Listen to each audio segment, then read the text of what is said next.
workballoon.com, and I've had the pleasure of having all three of our panelists on in one-on-one conversations. And if you like what you hear here, there's only more of it at workballoon.com. I hope you'll check out more of our podcasts, both video and audio. But this is the DC All-In panel, and DC is about to go through some interesting changes. Once absolute power, Mark Waid's excellent story finishes, and some of the fallout will be represented in some of these books. So if I may, I will start immediately to my right. Everybody, we love him. We've enjoyed his runs on Batman, Superman, the entire DC universe, many events. Scott Snyder.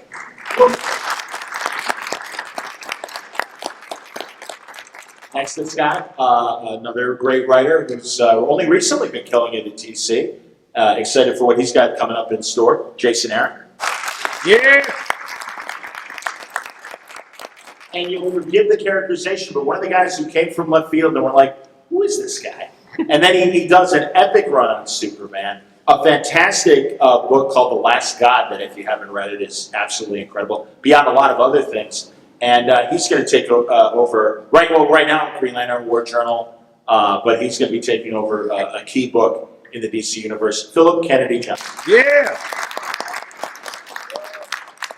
Scott, I'm going to start with you because obviously, as I understand it, you and Josh Williamson are the architects of the Absolute line that is going to start in the fall. You're returning to a Batman, but I'll let you say as much as you want about it, with Nick Dragata doing the art. And tell us about the basic shape of the new status quo, and then tell us about Batman. Yeah, absolutely. Well, first, thanks so much for coming. And there's a million things to do with this convention. I was here a few years ago, and to see it grow this much is awesome. It was way smaller last time I was here, so it's always wonderful to see something like blossom like this. But yeah, so just to be clear what All In is, when I was in DC for a number of years, it felt like one of the most kind of exciting things that happened was we did these initiatives. An initiative is slightly different than an event, right? An event is just a story, which I love doing them with metal, death metal, and these things. But it kind of creates like a limited space for new things on the other side. But an initiative is like when the entire company comes together and says we're all going to take a swing at the same time. It's like when we did the New 52 or we did Rebirth. It was sort of every book is taking a big swing at once. And they can have different feels. They're always about something, right? And so when the New 52 was about trying all these new things, and then Rebirth felt like it was about going back to classic and legacy. And so when I left DC, Marie and the people there were very kind about do you want to come back and do a book at some point? And the more I thought about it, the more I couldn't really figure out a book I wanted to do, but I missed being a part of those things. And it was especially at this moment when it felt like the cultural conversation out there in the world was all about how superheroes were over, right? Because the Marvel Cinematic Universe had just kind of crescendoed. And so it was this feeling of all these think pieces about how superheroes are done. And it just felt like there were all this great stuff happening in superhero comics that should be celebrated. And so we decided, let's do an initiative where we could do the priorities of the New 52 and Rebirth at the same time, where we'd celebrate classic, legacy, epic storytelling happening in the greatest kind of continuing saga ever in the main line. And then we would also give a space to do big, daring reinventions of our characters to keep them new and exciting and dangerous and all those things for a new generation of readers. And so Josh and I started talking about let's tell us. It all has to start with a story. So let's try and tell a story in a couple of years. It's been planned since 2 New Yorks ago. Wow. Yeah. So almost 3 years. And we'll give everybody plenty of time, but what we want to do is create one giant seismic moment when everyone is starting a new story, the story they would like to tell, the biggest swing on their own terms, but we'll create a story that allows for that, where the cosmology of the DC universe is sort of reshaped. So the main universe continues with new jumping on points, some new creative teams, some existing creative teams staying on. And then we also create a new universe called the Absolute Universe, and that would be a place where creators could come in and do really different, daring, kind of true to core always, but ambitious takes on these characters and tell a passionate personal story.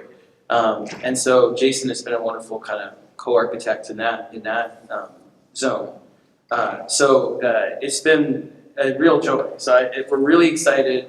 The goal again of the entire initiative, there's no retcon, there's no reboot. It's just if you're loving DC Comics, all the stuff you like is probably continuing, but with new story arcs or new jumping off points. There'll be some new books, some new creative teams, but it was all on sort of the creators' terms. And then the idea is to get you in every week. You know, every single week there's going to be a new story starting in a book, like whether it's a kind of book that is, you know, an absolute book where you see a reimagining the characters, or in the main books. So it's a celebration of superhero comics all at once to show all the different kinds of superhero storytelling that can happen, and to just invite you guys to join like one big party week after week at your local store. So we're very excited about it. Did I accidentally call Absolute Ultimate? When, I don't think so. Okay, good. I hope not. You know, It's okay.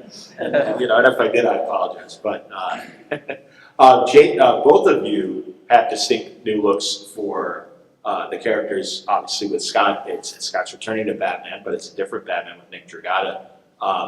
So first, I'll ask Jason, and again, also get Phil in here to say a few things. But Jason, my guy, now we've seen just one image so far, and remind me again who the artist is on Absolute Super. The interior artist, Rafa Sandoval. Is that his image that they've released so far of Yeah, Superman? in terms of like the main cover for issue 1, it's the like Superman sort of standing in the field of wheat. Rocking the long hair again. The long hair's back. Yes, yeah, long hair, different looking suit, cape's different, a lot of things are different, which on the one I'll say, all those things are different for a reason, right? We didn't change his costume just because it looks cool. It does look cool, I think it looks really cool, I think his long hair looks cool, but that long hair says something about his personality. That cape, the symbol, like the differences in the suit, those all have meaning and significance. I'm not gonna just tell you what the meaning and significance is, even though I really, really want to. Super want to. But all those things will be revealed in time as the book goes along. Not just in issue 1, but I mean, there's surprises in issue 1, there's surprises in issue 5 and 6, there's a big surprise in issue 12. And I think like Scott said, you know, we've been talking about this, he and I have been talking about this for over a year now. I think when we first started talking about it, we weren't even talking about books, you know, like we were talking about ideas for the characters, and I pretty quickly said, I think, you know, I really want to do Superman. Because Superman's been a part of my life really as long as I've been reading comics. The first comics I ever read were Superman comics, where World's Finest and DC Comics Presents and issues of Superman. I still got that chunk of, you know, Kryptonite where I sit $3 away in the ad. In the back of the comic. I still got the comic that I cut the ad out of. It's set off. Painted rock, right? It's a painted rock painted cream. But you hold it up to a light bulb for like a minute and then it'll glow. It glows. Fluorescent. I mean, it's probably. I hope you don't catch it's something. lead paint. Yeah, exactly. I don't put it in my mouth. I don't do that. That's good. But I still got that thing. I've still got the Superman nightlight that was plugged into my brain. But I don't plug it anymore because it smells a little like fire when I do something. Oh dear. But I've kept all those things and I pulled them out, and sat with them. Like I'm super nostalgic. I like the power that comes from, you know, like when I was writing Thor, I would pull out Kirby Thor comics, you know, and just hold them and read them. So I take a lot of power, inspiration from that. And Superman is one of the reasons I read comics, one of the reasons I'm sitting here as a comic book writer. So this is the kind of opportunity I knew like doesn't come along very often. I was actively not looking for an ongoing series at DC. I'm like, oh, let me just do a couple of miniseries and sort of see what it's like over there. And then Scott called me and we started talking about it. And I was like, oh man, I can't walk away from this. I have to do this. And then just has been more exciting the deeper we dive into it, just how bold I think we're being of like really reimagining these characters for today. You know, like my motivation with Superman is like, what does this character look like if he was created in 2024, not 1938? Like, how does that change his story? And it does in a lot of ways. Like, so much is different in this. You know, like I've said, the only spoiler I give you is that Krypton blows up, but assume everything else could be different. You know, about his parents, about Krypton itself, his life there, what happened once he came to Earth, when he came to Earth, what it's been like for him since then, how his powers work, All of those things are different, but at the same time, like Scott said, we're not trying to change what makes these characters who they are. Like the heart of Superman is still there. He's not running around, ripping people apart. This is not like a dark, dangerous, violent Superman. He's more raw. There's more of an edge to him, but it's still the heart of who makes Superman is still there. Excellent. That's great. Philip is not doing an absolute book, but he is taking over one of the key teams of the DC universe. Yeah, thanks everyone for being here. While the absolute universe is coming to fruition finally with these awesome creative teams, I'm going to be holding down the fort with the classic Batman and Robin title. And when they approached me about doing that, also it's hitting October when all the other books are starting to come out. And when they approached me about doing that, I've just recently come off my Superman run. And Superman and Batman were always my guys growing up. And just to get the opportunity to do Batman out too, it's just an absolute dream come true. But for it to be the Batman and Robin book, I told him up front, I was like, I've been reading the Josh Williamson Batman and Robin, and he's got like a super fun, quick, slick kind of style in that book that Simone is perfect for as an artist. And I said, if I get to do Batman, I've got such a different take though. I really want like a foggy, rainy, detective noir story. I keep coming back to these issues that I read as a kid. There was one of the most important issues to me was one that came the first year or two after Jason Todd had died, and there was an issue where Alfred was kind of come down on Batman.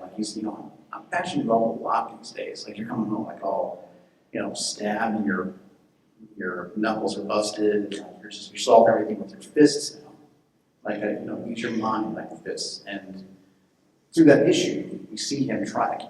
He's in his mind. He keeps saying, "Use your mind like your fists." And as he's taking out these bad guys, he keeps trying to keep his aggression check. It's all about the detective story, And that is kind of my theme for the book. I really want it to be a detective story. Forgive me if you've been on my last panel, I talked about this sometimes. I come from the world of music before I get into comics, and there's this line of Thelonious Monk's that he would sometimes say. He would tell people, revere the melody. Speaking as an improviser, as he builds this amazing work from his composition, he improvised this gigantic solo. He would start from the theme and kind of build it out, build upon it, and make this big, amazing, unique thing out of it, and kind of spiral back in towards the theme at the end. The theme for me, for Batman, is that making it a detective story, a noir story. So I've introduced this new villain named Memento. I'm extremely proud of. It's kind of a Jack the Ripper / Aleister Crowley kind of a character that really just brings a new kind of darkness to the city. And with kind of a true detective kind of setup, we see these flashbacks to when Bruce was roughly Damien's age when he was on this walkabout in London, comparing Bruce and Damien at similar ages and how this character kind of ties them together. And it's this big mystery that's going to go on for quite some time. Everyone, my readers know I like long form stories, and we'll bring such a different feel. Inspired by Court of Owls, if I may say so, and also Long Halloween, Doom that came to Gotham, kind of the vibe of Gotham by Gaslight. I'm so excited for everyone to see what's coming. So yeah, we're holding it down in the classic Gotham and just making it look like I want it to look, And this, I don't know, plus I know Scott's running well enough to know that there will be detective elements in Absolute as well, but just the sheer physicality of that new Batman. I feel like this Batman and Robin story will be a really, really fun contrast for readers to experience.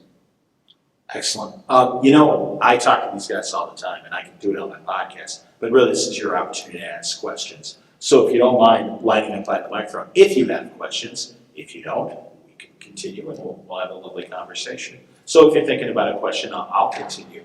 And I want, first of all, Scott, did Nick have a table here this weekend, or was he just hanging out? No, he's hanging out. Okay. Nick Dragato, the artist on Absolute Batman, he was the first person I called when I was thinking of doing it, and I was part of me almost hoped he'd say no, because I felt like if he said no, I wasn't sure I was going to do it. Oh, wow. But he jumped right in and was like, I hope you're offering me this. And so the take on Batman is, and when I wrote him in the main universe, I wrote him for myself. I wrote him to face all these fears that I was having. Like Court of Owls is really about me being terrified by the legacy and history of Batman and feeling unprepared for that, being plucked up from nowhere to write Batman, and that's what the Court of Owls is, right? They're the history come to life, being like, you're tiny and insignificant, you shouldn't be doing this.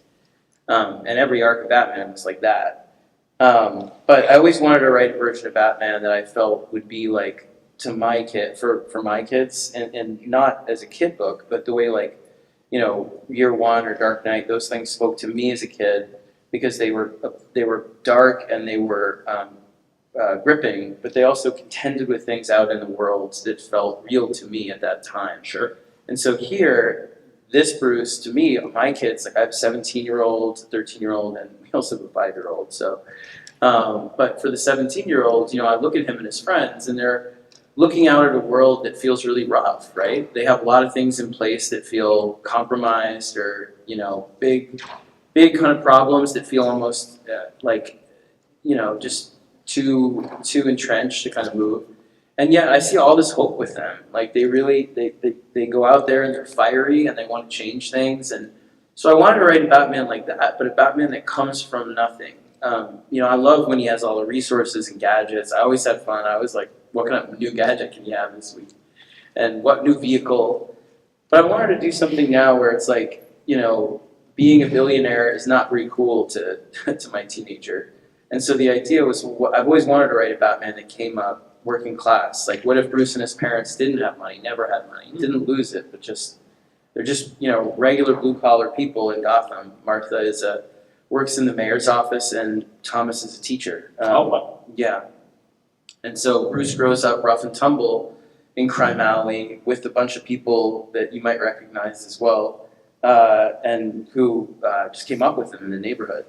And so he has a different group of friends, and he doesn't have to hide as Batman as the facade of Bruce Wayne, because Bruce Wayne is nobody in this world. He's an engineer, and he's worked all over the city to learn it. So he worked in the sewers and the power plant. He stashed stuff all over. He's like a guerrilla fighter. Okay. But because he doesn't have to wear a tuxedo and pretend to be like Playboy, he can be giant. So he's very big. He's sort of like Dark Knight Returns Batman, but he's 20.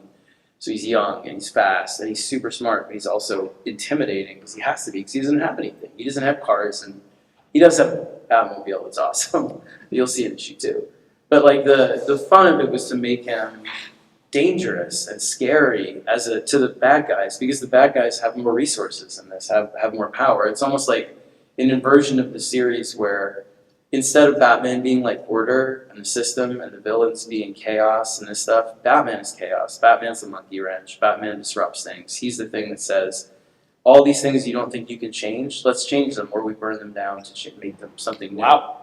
And so he's very wild in it, and I love him. He's very unpredictable. He's more violent. He doesn't kill. He would never kill, but he is definitely a little over the edge. And he just goes hard. And so Nick, when I called him, his style is this really great mix of this kinetic kind of manga-looking sensibility, but it's also really can be very grounded and muted, almost like Mazzucchelli or One type looking inks.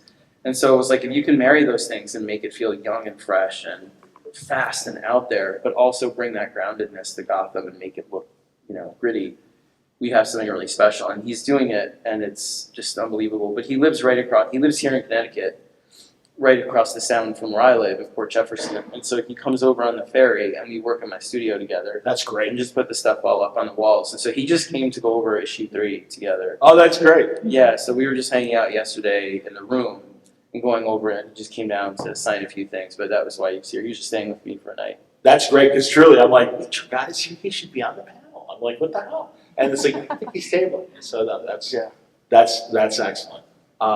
Well, it sounds like you've got a lot of fresh ideas, because again, your run is such an epic run on that, and everything that you and Greg and others have done.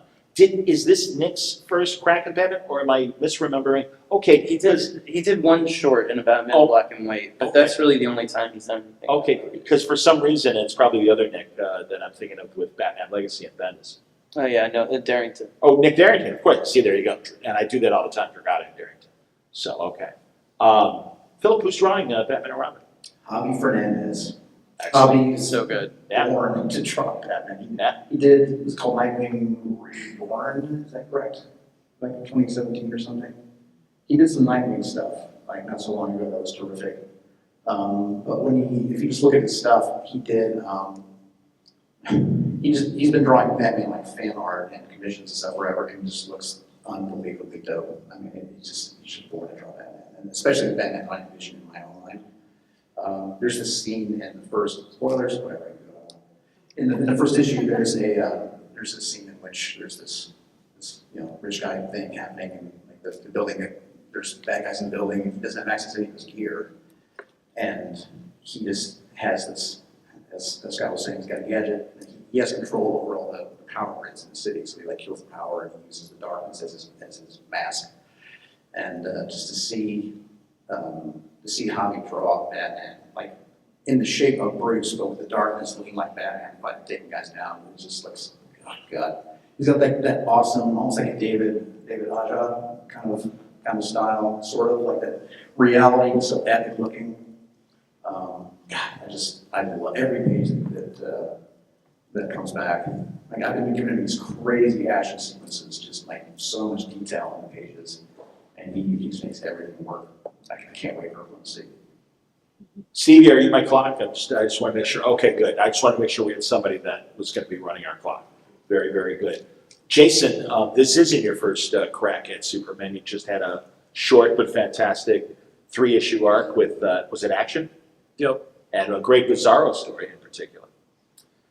Thanks, yeah, I mean, I had to follow Philip, who had a Yes. amazing run. Well, we'll get to Phil's one, but yeah. And yeah, I did, like I said, I've been exclusive to Marvel for like 15, 16 years, so once I knew I didn't want to renew that exclusive, I was a DC kid, like I said, I got into reading comics because of DC books, so I wanted to crack at those characters for a long time, so I knew the first thing I wanted to do was Batman book, so I did the Batman Off-Road, which is a Batman in Space story, which Yes. is very much an homage to books like New Teen Titans and Mega Man and Atari Force, which were some of those books that I pulled off the spinner rack that made me fall in love with comics.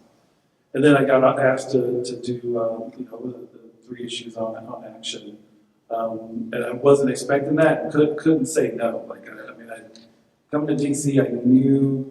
Almost like I knew I wanted to write Superman, but I was almost afraid of Superman, and getting that call and getting asked to do that, for me, despite having done this professionally for almost 20 years now, I felt really intimidated in a way I hadn't felt in a long time. Like, I'm about to put words in the mouth of Superman, right?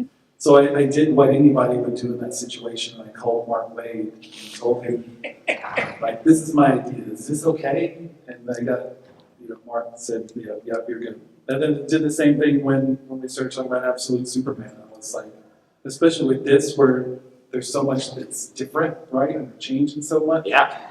But again, it's, you don't want to lose like the heart of who this character is. And I think there's a lot of heart in this story.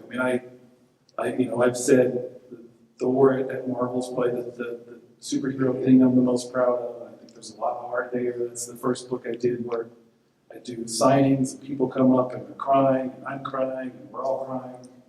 So I want this Absolute Superman to be for my time at DC what Thor was for my time at Marvel. So there's a lot of heart in it.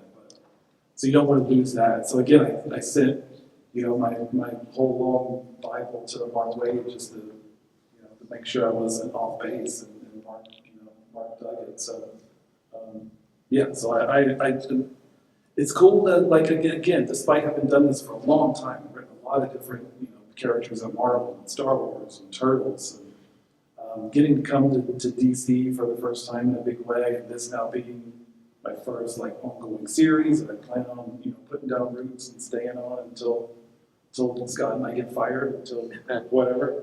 I plan on being around for a long time. It feels really good. It feels like I'm a kid again, like that same kid who bought that hunk of kryptonite, excited to finally get my hands on Superman. Philip, as Jason said, you completed this epic run on Superman. We had him in space, we had him fighting the two gladiatorial battles, and then we also expanded the family. And really, this is great because really since New 52, there almost was, and Scott could maybe talk to this more, but there was almost like everybody, no one could really be friendly with each other. Everyone's got to be an outline. And it's like Superboy's pissed at Superman, and Supergirl's pissed at Superman, or at least that's what it seemed. And it's like, oh, I know, man, it's the family and everything. So you really brought the family back, and you got Connor in the family as well, so the other Superboy. And the two kids that Superman brings back with him and stuff. So I don't know if you want to reflect on your time at Superman. Yeah, sure. Well, I mean, so Bendis had been writing Superman in action for a while before my time, and he had done such a great, thorough job of like humanizing Superman and the whole cast. Like, there's a lot of time spent in the day-to-day, like running the David Planet. And it was like it really got into a lot of the supporting cast. Yep. It's like all these really human moments, and it felt like a really right time to make Superman like really super, like send him into space in this gigantic, crazy Spartacus space epic, you know. And it was extremely, so again, like, Revere the Mill, it was all about just I really dug into the whole concept of champion of the oppressed, like that line from the first Action Comics issue. I just kind of hung my hat the whole run on that thing. Like, so Superman's the champion of the oppressed. I wanted to see more of that, just Christopher Reeve style, like almost corny, just like virtue, like I want to hear John Williams in every page. Just, you know, look up into the sky and see the sun shining with Superman in front of it. And, you know, I want more of that feeling where you just, and you put the book away and you just feel amazing, like how beat what that is, you know. So there was a lot of Superman, and there were people who missed, you know, Jimmy and Superboy and Kara and everybody else. But the story was so Superman-centric, and it was all off-world, and it was all about, like, is it his powers that makes him who he is, you know? I guess, can he still be Superman if he's just in the mud, getting kicked around like the rest of us, just trying to save all these other people who are just as weak as he is? Is he still Superman? Can he still have his ability to inspire everyone to rise up and just, you know, be that truth and justice thing, you know, champion the oppressed? So when he came back from that whole, well, I should also add that run went a long time. There were editors like, okay, how long is he going to be out there? Like, we are going to get back to status quo. Like, just one more second. And like at the time, my editor on the book at that time left during the World Saga. It was supposed to wrap up by May, and then they left, and then the new editor came out. Okay, when's this going to end? Like, it's going to go till July. And then that editor also left. It was like, okay, now it's looking like October. Like, hey, you guys, it's going to be October. And someone they're like, come on, get it back. Like, look, you gave me like all these characters from the authority. Everybody needs an art. Everybody's got to contribute. It's like we're not trying to. I kind of had my Independence Day speech moment a few times where it was like, we're not trying to sell the best Action Comics 1046 ever. Like, we're trying to tell freaking Watchmen. You know, like, we're trying to make a book that's evergreen and lasts forever. That is a statement on what Superman is. Like, nailed to the church door forever about what Superman is. So we made this gigantic epic. And when we brought it back as fan service, I really wanted to give, make Action Comics almost like a homage to the old, like, Super Family giant books. You know, so we made not an anthology, but we had a couple of backups in the back, and we really kind of celebrated the whole Super Family. So I wanted to bring in Connor and, you know, Jimmy and Lois and Ken and everybody else, just really make it like a proper Super Family, kind of a celebration of all the things that the Super Family can be. And man, I just can't be more grateful that I got to do that. And Superman means everything to me, and Batman does too. They represent such different power fantasies for me growing up. I mean, Batman was always the one that teaches us to look inward and like make ourselves, turn ourselves into this thing that is bigger and greater, that we can put ourselves on toe-to-toe with gods. You know, we can just make ourselves into this thing through sheer force of will, make ourselves a force of nature. And Superman's the one that teaches us to look up. You know, like that teaches us to try to do more in that way, like to remind us that, you know, we could be capable of great things someday. You know, to get to that, to take a swing at both of those characters who were collectively like my dad growing up, like the guy I wanted both of those guys. I just wanted to be like both those guys so bad, and to get to write those books as these guys have done so eloquently. It's just a tremendous honor, and I do not intend to waste it. If you haven't read Philip's Last Guy, That's a terrific story as well. And also stuff he's done for other publishers. And I know it's the DC All-In thing, but I do want to ask, again, if you guys have questions, I'm going to ask things about non-DC things. Good. Oh, we have somebody. Sir, please. Anything while I keep my voice on. No worries. I'm very excited for this whole initiative. I'm very big on getting new comic book readers in. I think that just opens it up. I'm very excited for it. That includes the absolute universe as well. My question is essentially, with this new universe, you're kind of allowed to do almost whatever you want. Can we expect to see some new characters, brand new characters, take on the titles of classic characters? Without spoiling. That's a good question. Yeah, that's a good question. I mean, we haven't announced everything yet book-wise. So right now we've announced Batman, Superman, Wonder Woman, and I think Green Lantern and Flash. Have you announced the teams yet for those books? Yeah, like Batman is, we said Batman and Superman. Wonder Woman is Kelly Thompson and Hayden Sherman. Oh, great. Green Lantern is Al Ewing and Janoi, I forget Janoi's last name. Lindsay. Janoi Lindsay, thanks. Equally great. Yes, and Flash is Jeff Lemire and Nick Robles. Oh, wow. Yeah, so but there are other books coming that have might have some other changes, like some of the things you're talking about. But one of the goals really wasn't we didn't really want to create a universe where we were sort of making new people the characters in that way, because it felt like the challenge was to take these characters and their sort of origin stories and keep them true to core, but yet make them feel new, make them feel like their mission has different energy because they're up against things that feel particularly relevant, even if they're still comic book crazy and like translated into the biggest epic space terms possible. So yeah, like Kal-El or Kal is Kal-El. His Superman is Kal-El, and Bruce Wayne is Batman, and Diana is Wonder Woman.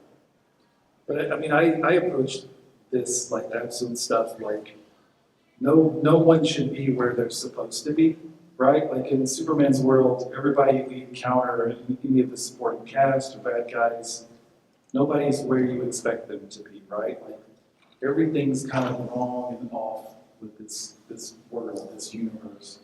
And I wanted to do a Superman story that doesn't open in Metropolis, doesn't open in the Daily Planet, doesn't open in Kansas, doesn't open with the rocket coming from Krypton. Like it opens in Brazil in a diamond mine. And the bits we see of Krypton in the first issue are different than the Krypton we've seen before. So again, like we all know the tropes of these stories, right? You know the big moments from Batman's origin, Superman's origin, Wonder Woman's, but these are we're without changing who those characters are, we're still doing stories that I think are full of surprises. And that extends to like Flash is a crazy awesome pitch, and Al's ideas for Green Lantern are insane, as you would expect with Al Ewing. And that'll extend to the other books coming. And again, everything we're talking about is like, how do we do this in a way that feels fresh and daring? It's not just, another version of the same story we know. Like, let's do stories none of us have seen and read before. I think everybody who's a part of this is leaning into that. Everybody's swinging for the fences, and we all kind of start to talk and inspire and excite each other and realize it really feels like it's just all of us in a room. Like, we kind of do what we want to do. With these characters, like this is our version. Like let's go crazy with it. Cool. Excellent. Do you people go right there? Are you questioning people, or are you just hanging out? You're all hanging out. Okay, cool. I just don't want to miss anybody that might have a question. Obviously, if you have more questions, please step up to the microphone. Again, I do want to acknowledge some of the other things these guys have been doing.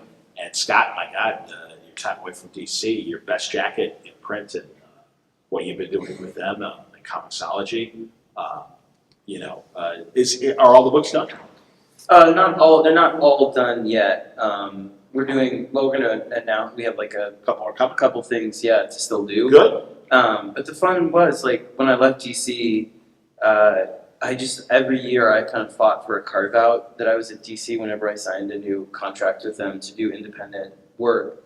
And I never used it after they gave it to me, just because I was so invested in the series I was doing Sure. there. And so the goal was to just be like, just take a few years and just do a creative walkabout and do every sort of idea in my head, whether it was, small, intimate thrillers like, Dark Spaces, Wildfires, or big kind of over the top horror like White Boat or We Have Demons, and just have fun and not worry at all about, not worrying about the sales or being in the spotlight or any of that stuff. Just really try and do stuff for myself for a bit. And then now it just felt like, last year, a couple years ago, I just started to get the itch to be like, you know what, I really feel like this would be fun I feel like the urge to go back and work in that, in that language of superheroes a bit and to do horror. And so it almost feels like coming home and coming back and trying to do things with now all these lessons that I feel like I learned from my time in creator-owned comics about my own, creative leanings and limitations and all that, and like bring them full force to some stuff that is the kind of stuff that I'm more known for in that way. All right, my two favorites, best check that you didn't mention, are Canary with thanks, Dan Ocean, fantastic Western if you guys don't know. And what's it, Barnstormers? Barnstormers with Tua Lote, right? Yeah. Man, and I don't know, man, early like World War I flyers and the Daredevils of the post-World War I era, I'm a sucker for that stuff. And really, Scott Tua just nailed the idea. And maybe, I don't know about the rest of you, but as I get older, I still love superheroes, don't get me wrong. But it really, as I grew up, I'm like, I just like the comic book format, I want to read other stories. So first I gravitated to European things. But then all of these people, have done amazing non-superhero stories. My God, Scott, of course, we really didn't mention, of course, American Vampire, the Great Vertigo series, amazing. Jason has been doing a lot of great things, including Sorry for Children in the United States, Goddamn, which is a very interesting take on the Bible era in a very different spin. And Don't go read that with each other. yeah, exactly. Maybe not. But Philip, Last Guy, I really, again, I want people to be aware of it. So talk a little bit about Last Guy. Oh, thanks so much, man. So, yeah, Last God, which is now called the Feldspar Chronicles. Sorry, okay. It's turned the title around because of the copyright thing, but I had to do it. But, so Last God, book one of the Feldspar Chronicles is my epic fantasy horror book. That, if you sort of boil it down to a single statement, is basically like, what if the Fellowship failed? And there was this group of heroes who became the kings and queens of this high fantasy world, somewhere between Tolkien and Robert E. Howard. And it turns out it was all a big lie. And they actually did this terrible war crime. And as this cosmic horror thing comes back into the world through the bodies of these heroes, the kings and queens, this new generation of characters kind of gets swept up into this adventure. They have to actually they have to do what their heroes claim to have done, actually kill the last god, find the Black Stair, and find the god in the void, and all this, high fantasy stuff, but darker than you're typically seeing. Very proud that Riccardo Federici is the art. He's just a virtuoso. That guy is unbelievably great. There's a ton of backlander at the end of every issue. I did a lot of, there was so much, I was writing like 100 words for every word on the page. And when my editors discovered how much there was, they're like, what do they think? Does this thing actually say something, or is it just gibberish? Like, no, here's the glossary. Like, these are different tribes of Elven and what they're saying. And they're like, how much of this is there? And they're like, do you want to do a few extra pages in the back of every issue? So they have like original song, sacred texts from journals, and the dust jacket, this giant map, and there's just an unthinkable amount of work. But it was so rewarding and fun. It's actually kind of like the Batman and Robin story that we're doing. There's an almost true detective style flashback, flash forward thing going on where we see the adventure of the new Fellowship, but also we see what actually happened 30 years earlier, back and forth, and we see them take similar but very different paths. And, it was great fun. When I found out that Riccardo Federici could do the art, he has this incredible, like, Conan kind of art style, but also he's also like a horror savant. So he had this like Lord of the Rings meets Cronenberg kind of body horror stuff that happens. It's super nuts. So very proud of it. So yeah, if you see the Felspire Chronicles out there, I'm very proud of that book, and both Ricardo and I very much want to do more. We're kind of keeping Ricardo and I hopping on licensed stuff right now, but we both want to do more, so we'll do more books of that. You mentioned music that you composed.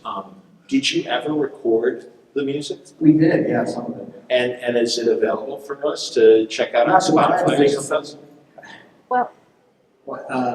So we did record some trailers actually for the book when it first came out. So yeah, there's I suppose I could. YouTube. There's a song called Petal Black, Petal Gray. So there's the bad guys in the thing. Like there's this creature called the Flowering Dead, and there's like a nursery, like kind of like a Money Bridges falling down, kind of like creepy little rhyme kind of thing that they sing. Like petal black and petal gray, petal took my phone away. She come back the next day. That goes on. But see, it was snowing. Mom and Dad come back again. I forget how it was exactly, but it goes on, and it's really creepy, and it makes you kind of scrub yourself. It's like when you actually listen to what they're saying, pretty much like some of the old creepy English nursery rhymes that can get a little dark. Yeah, we have.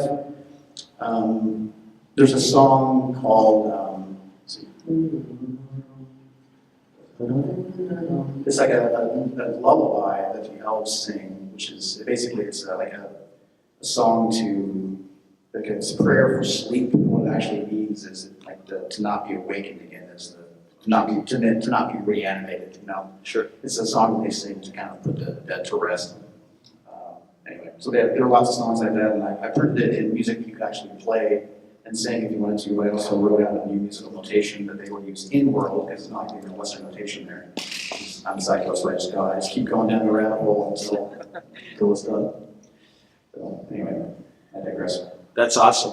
Jace, I got to give it up to you for Thor, because if you saw Love and Thunder but didn't read Jason's run, no disrespect to the movie, but I really think they handled the Jane as Thor thing much better than the movie you did. And also, they took the time, and I've said this to you before, that it was during your run that a lot of other characters suddenly became the heroes. Amadeus Cho became the Hulk, and that was the first time that Sam Wilson was being Cap and things like that.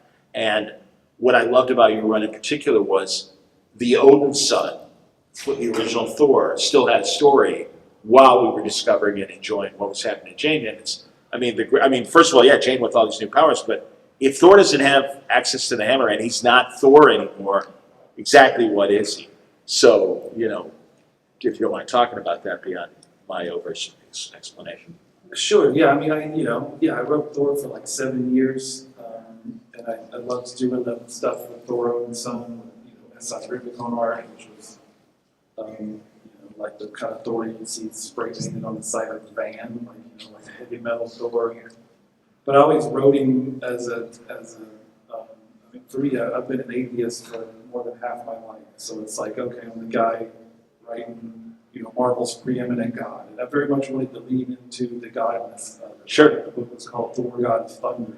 That's one of the fundamental things about Thor that makes him different from Cap and Spider-Man and everybody else. He is literally a god, not just an alien who's perceived as a god, but I wrote him as a god, and leaned into that right out of the gate. And the first issue, he answers somebody's prayers, which we've never seen him do before, right?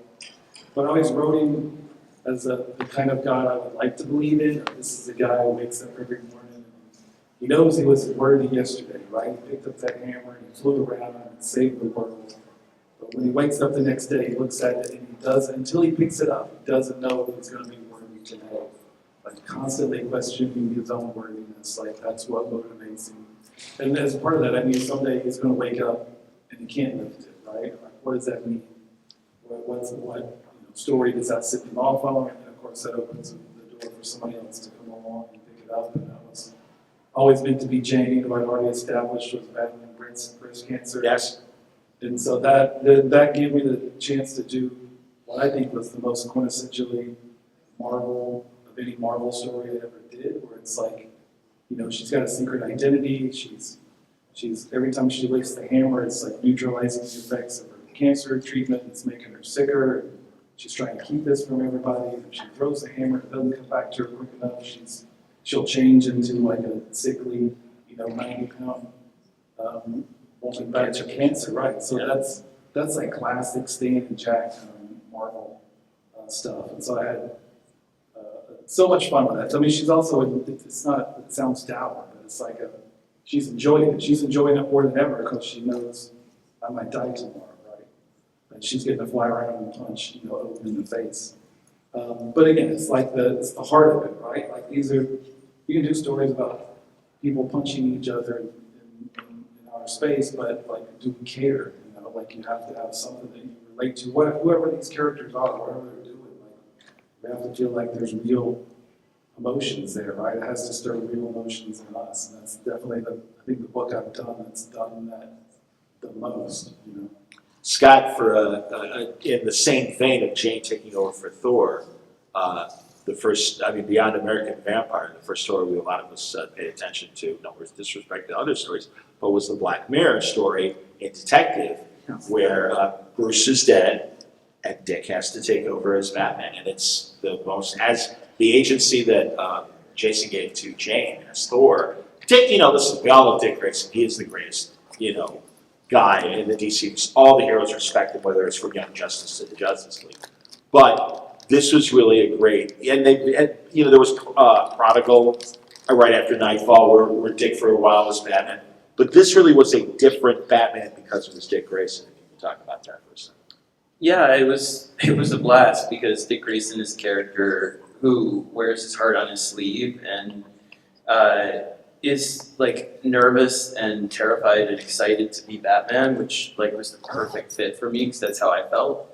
And he also like told everybody that all the time in his thoughts, which made it so easy he was so easy to write for me because he just, he's stepping into this role that he thinks he knows he has to do. He's stepping in because Bruce is gone, and yet he's constantly terrified that he's not Batman, and he has to figure out his own way of doing it, and that Gotham is changing to face him versus the way it faced Bruce. It's always this kind of antagonist that it's not evil, it just sort of it's like a fear generator where it brings your biggest fears to life for you to face. And if you do, it refines you as a hero.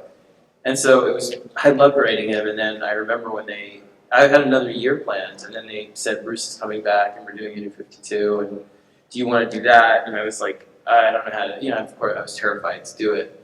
But I started writing Bruce, and it was so hard because he doesn't tell you how he feels at all.